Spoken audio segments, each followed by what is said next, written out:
What you got, Johnny boy? You sent some. I mean, I got tons of stuff, but I'm sure you got. Okay, well, I want to talk about something that's come up in the conversation on and off again, and I promised I was going to talk about this a little bit. But there's a book, and I want to alert the book club. NoAgendaBooks.com. NoAgendaBooks.com. The book is called Nullification, and it is. I had the page up, and I don't. It's you go to Amazon.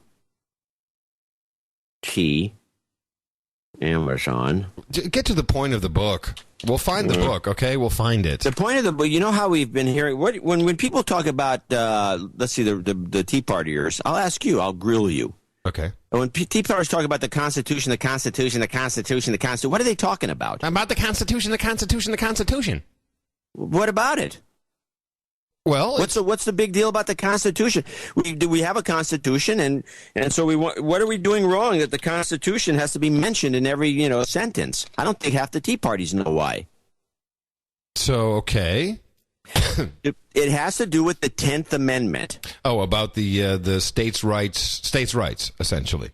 It's not. It's actually when this book, which is called Nullification: How to Resist Federal Tyranny in the 21st Century by Thomas Woods, who's done a number of other interesting books, but I think the book club should definitely have this available for people. Discusses the fact that until Roosevelt, the states. It was not just a matter of states' rights. It's a matter of the 10th Amendment, whereby whatever the federal government does in terms of rules and laws, and let's play a clip so we can kind of get into this. Start with just a simple clip, the first nullification clip, rant 1. But this is left out of the discussion. And while actions speak louder than words, I don't care what they said in 1798, 1799. I don't care about some letter they wrote. I care about what they did. And when they were faced with a federal government they thought was out of control, they said, no, we're not going along. The Frankenstein monster does not tell Dr. Frankenstein what to do. We are not going along. And there is example after example of this, again, that I chronicle in the book. This is history that has fallen down the Orwellian memory hole. However, thanks to the internet and all of you good folks who are determined to learn the truth, who don't want to learn some comic book version of American history, who are willing to concede that maybe they learned the wrong thing or an incomplete version of American history in 4th grade, you people happen to have very long, retractable arms. You can reach down into that Orwellian memory hole and pull out parts of American history that we're supposed to forget. We're not even supposed to know about them, much less discuss them. Okay. So one of the things that we're discussing here is the concept that unless something is specifically written in the U.S. Constitution, any federal law that is written can be nullified by any state who wants to nullify it because it's not in the Constitution, because all those rights belong to the states. And he goes on about the fact that we do have a federal system. We do not have a national government, that people keep ignoring the fact that it's not a national government. It's a federal government. The states have priority over the federal law, and that's the only reason that alcohol was made illegal. It took a constitutional amendment for prohibition to take place. There's never been a constitutional amendment for the illegalization of marijuana, for example, California being a good example of the semi-legalizing it, or any other drug for that matter. It's the states that have that opportunity unless a constitutional amendment is passed, and it's never been passed.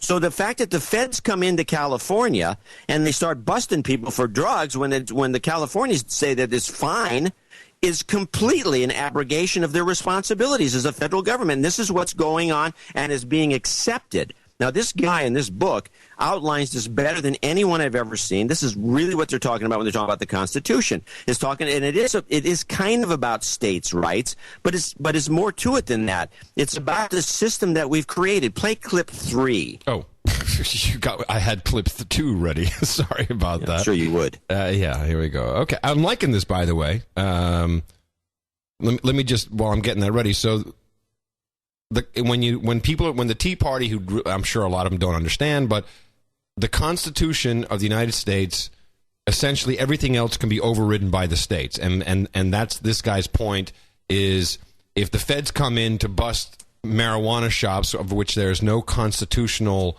law against marijuana, then really the California National Guard should shoot them. Absolutely. Okay. Look at South Carolina's Ordinance of Secession, December 20th, 1860. Notice what they're complaining about, because we get a lot about, well, you know, this had something to do with the Civil War. I don't know what they're talking about. I mean, people have read like half a sentence, and they say, wasn't the Civil War all about this? Well, yes, but in the complete opposite way from what people think. What does South Carolina complain about in its Ordinance of Secession? That the North is nullifying too many laws.